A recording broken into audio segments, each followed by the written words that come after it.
je suis Cyramor et bienvenue sur cette vidéo d'analyse financière, d'analyse des pull rates de la dernière série Pokémon sortie en date, Destinée de Paldea. Destinée de Paldea est sortie très récemment, le vendredi 26 janvier. C'est la nouvelle série .5 de Pokémon et cette série comporte tous les nouveaux Pokémon en Shiny. On va également y retrouver des anciens noms de Pokémon, des Pokémon de la première génération jusqu'à la dernière. C'est une série qui va présenter un petit peu plus de hype que des séries comme Fire Paradox ou Flamme Obsidienne, parce qu'on va retrouver des Pokémon qui nous parlent beaucoup plus dans leur version Shiny, et fatalement, ça va créer une envie d'acheter ce produit et de l'ouvrir, en tout cas bien plus que les séries récentes qu'on a pu voir sur Pokémon. En produits disponibles sur cette série, à la sortie, on trouve majoritairement des ETB, des tripacks et des bundles de 6 boosters, ces petites boîtes contenant uniquement 6 boosters sans carte promotionnelle. Ce sont les items classiques qu'on va trouver. Viendront ensuite les Pokébox, les coffrets premium, puis d'autres coffrets vont être sortis dans les semaines à venir. Dans cette vidéo, vous allez voir le prix total d'un Master Set de la série avec les tarifs à moins d'une semaine de la sortie, les taux de drop de la série par type de carte ou pour les cartes spécifiques comme le Dracofeu alternatif, tous les combien de boosters sort le Dracofeu alternatif. J'ai trouvé un échantillon de plus de 1500 boosters ouverts qui ont été analysés, comparé avec les prix de vente eBay, Card Market et groupe Facebook sur les différentes cartes de la série pour faire des moyennes et trouver ainsi le taux de rentabilité de la série en ouvrant un booster. Est-ce qu'on gagne de l'argent en ouvrant Destinée de Paldea ou est-ce qu'on en perd? Toutes les réponses à ces questions arrivent dans cette vidéo. Alors tout d'abord, Destinée de Paldea, comment ça se passe? Un booster classique sur le bloc écarlate et violet en Pokémon va contenir 2 reverse et une carte holographique après un lot de cartes communes et peu communes qui ne bougera pas. À la place de la première reverse, usuellement, on ne peut rien avoir d'autre qu'une reverse. À la place de la seconde, on peut avoir une carte alternative ou gold du set, et sur la dernière carte, on peut avoir une carte X ou full art de ce même set. Sur le set Destinée de Paldea, c'est pas tout à fait la même mayonnaise. Sur Destinée de Paldea, la première reverse peut être remplacée par une carte Shiny. Les cartes Shiny seront les petites Shiny, ou alors les cartes full art Shiny non alternatives de cette série.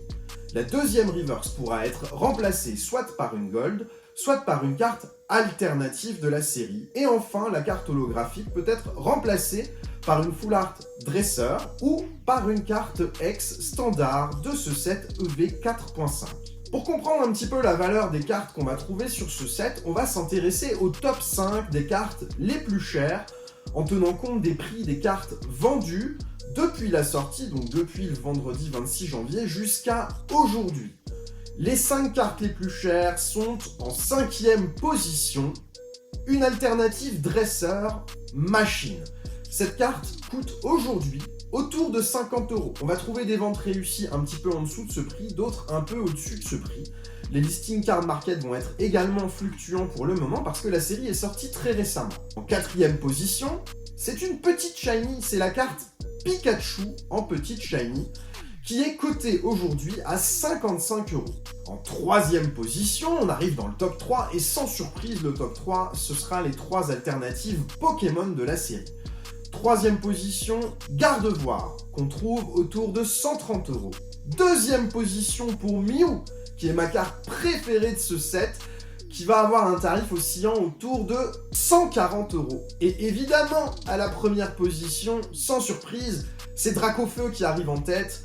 Ce Dracofeu se vend à des prix supérieurs à toutes les autres cartes de ce set. Notre Dracofeu en première position a un prix de vente réalisé autour de 230 € en moyenne sur les dernières ventes réalisées ces quelques derniers jours. Bon, tu comprends tout de suite que quand on annonce des tarifs comme ça, on voit vite que la série est plus intéressante à ouvrir que les séries comme Fire Paradox, Flamme Obsidienne, Évolution de Paldea ou Écarlate et Violet de base, parce qu'on a des tarifs sur des cartes qui sont bien supérieurs à ce qu'on a l'habitude de voir. Garde bien en tête qu'on est à peine une semaine après la sortie, ça fait que 5 jours que la série est sortie dans le commerce, et fatalement les tarifs que je t'annonce risquent d'évoluer, soit à la baisse, soit à la hausse.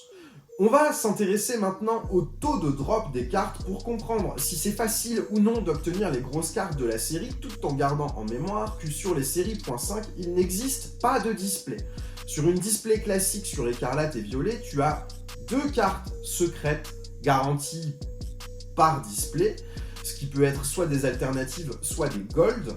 Ici, sur Destinée de Paldea, les displays, ça n'existe pas sur les séries .5, donc tu dois te contenter des taux des ETB, des tripacks, qui n'ont aucun ratio préétabli. Et pourtant, les ratios sont bien calculables en fonction des taux de drop sur des gros échantillons de boosters ouverts, ce qui va nous donner un résultat que je t'affiche, qui nous est proposé par TCG Player, qui ont ouvert plus de 1500 boosters pour nous donner ces statistiques, donc ces statistiques ne sont pas parfaites, mais l'échantillon est suffisamment gros pour le considérer comme étant OK et partir de ces statistiques-là pour évaluer le taux de drop de chaque carte qu'on peut sortir dans Destinée de Paldea.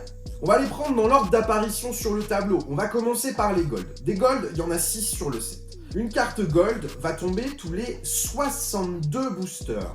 Si tu veux une gold spécifique, par exemple la Miraidon Gold, va tomber une fois tous les 372 boosters, ce qui fait un taux de drop très faible pour obtenir une carte en particulier. Maintenant, les cartes secrètes alternatives. Les cartes secrètes alternatives, il y en a un petit peu plus, mais tu n'as que 3 Pokémon parmi ces alternatives.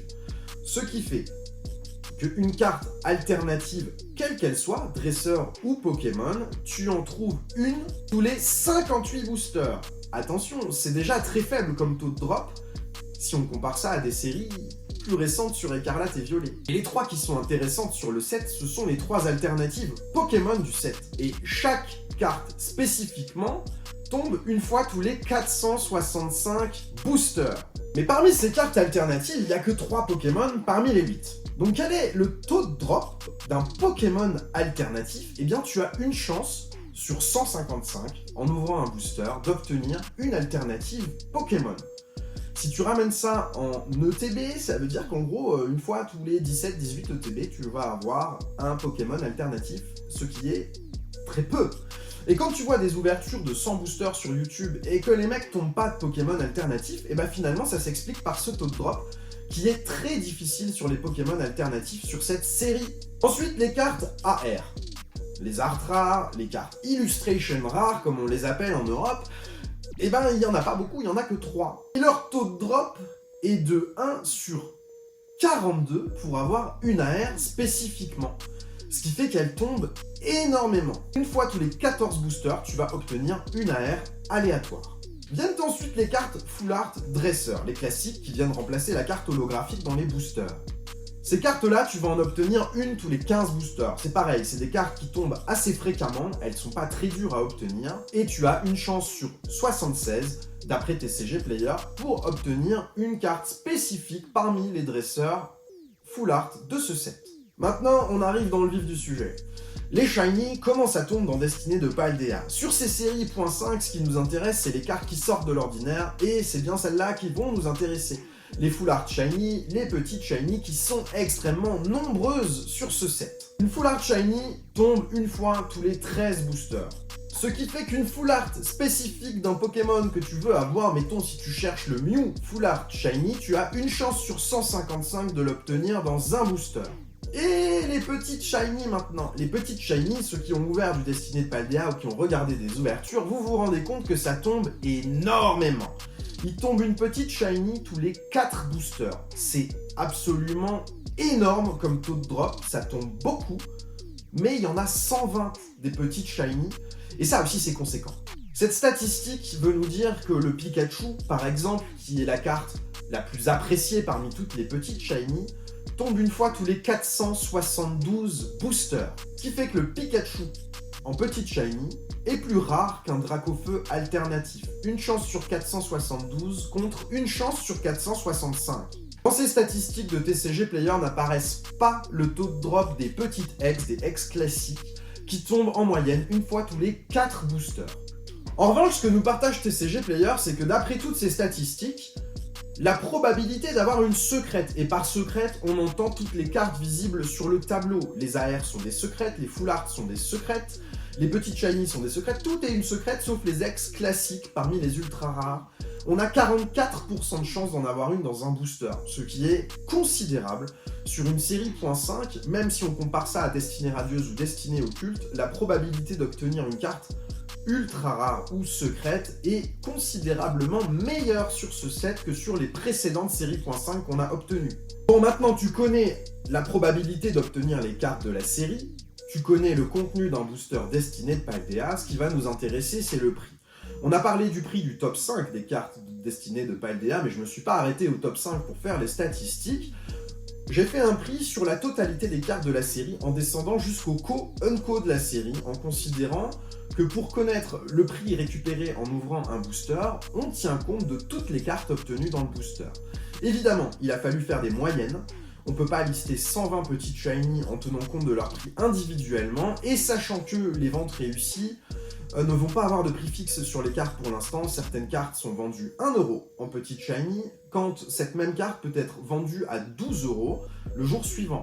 C'est vraiment très variable et ça va dépendre du fait que la vente soit mise en enchère ou en achat immédiat et de la popularité des Pokémon présents sur les petites shiny. Donc le top 5, on en a déjà parlé. Les tarifs, tu les connais, je t'affiche le tableau total des tarifs de chaque carte sur Destinée de Paldea.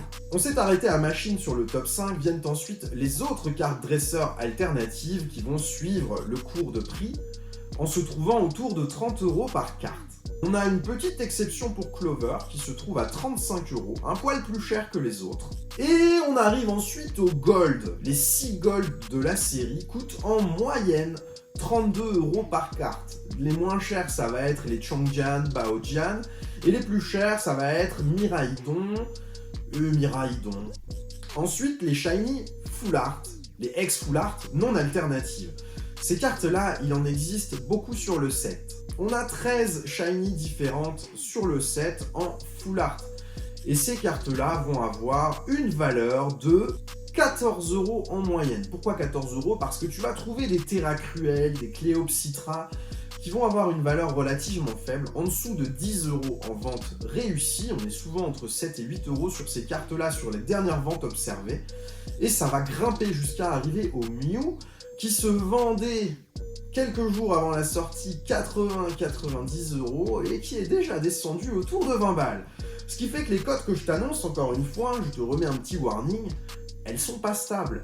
Les petites shiny maintenant. Les petites shiny, c'est une catastrophe pour trouver une moyenne de prix parce que d'un côté, t'as le Pikachu qu'on a laissé à part, on l'a compté à 55 € dans le tableau, mais il y a d'autres petites shiny qui ont de la valeur. Salamèche, Reptincelle, Mimikyu, Ronflex sont des cartes relativement chères qui vont être d'ailleurs les plus chères des petites shiny en dehors du Pikachu. Ensuite, tu vas avoir les Pokémon de la première génération, les Roucoule, les Roucoups, ces choses-là, qui vont coûter un petit peu plus cher que la moyenne des petites shiny, et une flopée de Pokémon que tu vas trouver à 2-3 € déjà en petite shiny, parce que c'est des Pokémon assez peu collectionnés, assez peu intéressants pour la plupart des gens qui s'intéressent à cette série, et du coup ça nous donne une moyenne de petites shiny à 6 €.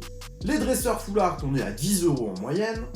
Les AR, ça a été ma grande surprise sur le set. J'étais persuadé que les AR allaient être une catastrophe à tomber et que ça allait être très difficile de les avoir étant donné qu'il n'y en a que 3 sur le set. Bon, à ma grande surprise, sur mon ouverture en 3 ETB, j'en ai eu 4.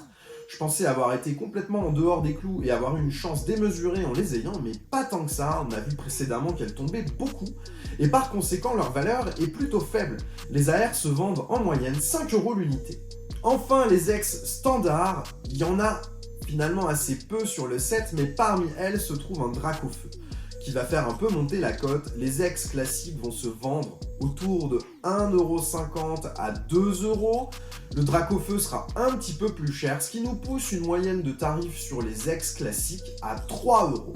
Enfin, on arrive sur les cartes que tu vas obtenir régulièrement dans tes boosters, que sont les Reverse, les Co, les Unco et les cartes holographiques.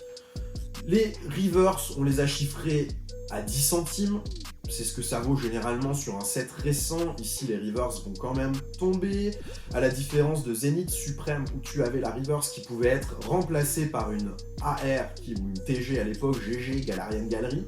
Ici, les Reverse, tu vas quand même les obtenir assez facilement, donc ce ne sera pas un set qui sera difficile à compléter en Reverse. Les holographiques, on les chiffre à 10 centimes, et les Co-Unco, 3 centimes. C'est un prix classique de revente en lot sur ces cartes. Donc on considère qu'elles ne seront pas plus chères que sur d'autres sets, il n'y a aucune raison que les holographiques, que les co de Destiny de Paldea soient plus chères que celles d'un autre set, étant donné que leur taux de drop est tout à fait classique. En tenant compte de la valeur de toutes les cartes du set, en les associant au nombre de cartes pour chaque type de carte enregistrée sur Destiny de Paldea, on arrive à la valeur totale du Master Set Destiny de Paldea. Cette valeur est à un peu plus de 1900 €. Est-ce que c'est cher? Est-ce que c'est pas cher? J'en sais rien. Je pense que les tarifs ne sont pas encore stables. Il est impossible de dire si le tarif des cartes va monter ou descendre, c'est trop compliqué à savoir. Mon sentiment, c'est que les alternatives Pokémon sont très rares à tomber et je trouve que leur prix est plutôt bas. En revanche, pour d'autres cartes, comme les petites shiny qui tombent énormément, je trouve qu'une moyenne à 6 € sur des petites shiny, c'est plutôt haut. Et c'est que mon avis, c'est un ressenti, ça veut pas dire que la tendance va être celle-ci, mais je pense en tout cas que les cotes ne sont pas stabilisées et qu'elles vont évoluer dans les semaines à venir, soit à la hausse, soit à la baisse sur certaines cartes. En tout cas, on peut quasiment assurer dès maintenant que le tarif des cartes n'est pas celui qu'on va retrouver d'ici un mois ou deux. Les cotes vont bouger dans un sens ou dans l'autre. Alors, ce qui nous intéresse quand on fait cette étude de rentabilité sur une série récente, c'est de savoir s'il y a un intérêt à ouvrir ces boosters ou si c'est une connerie et qu'il ne faut pas les ouvrir.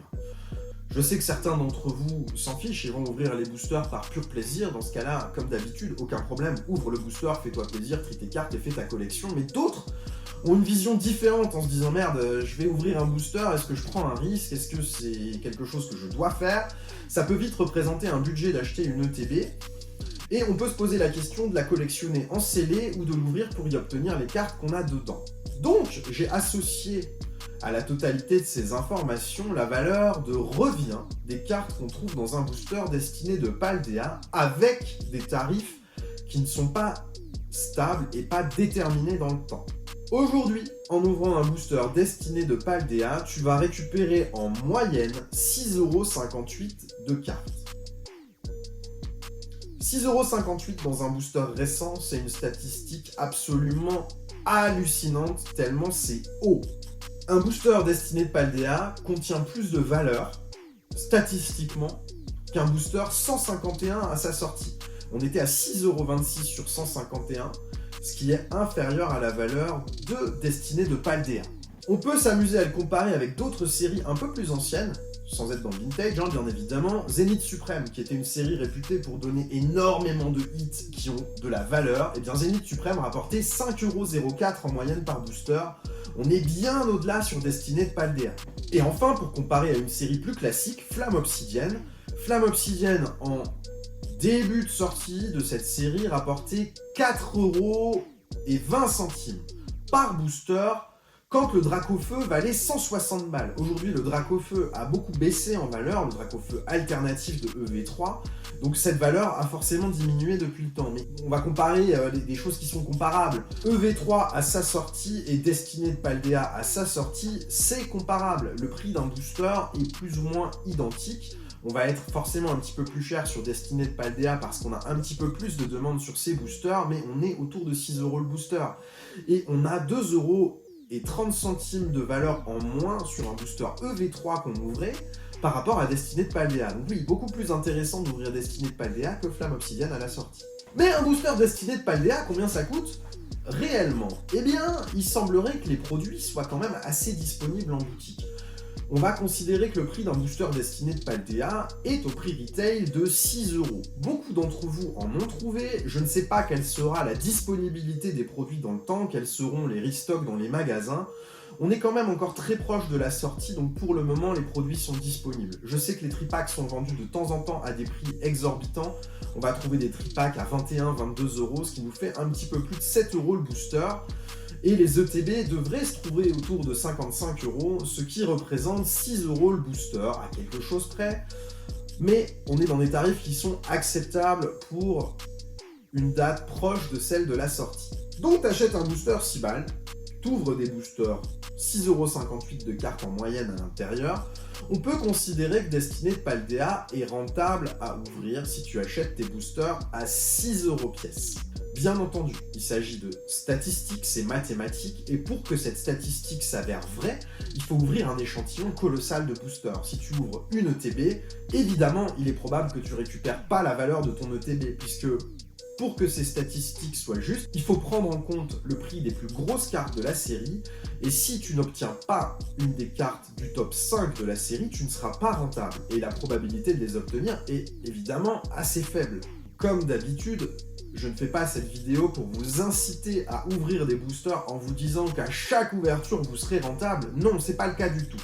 C'est même relativement difficile de récupérer sa mise de départ.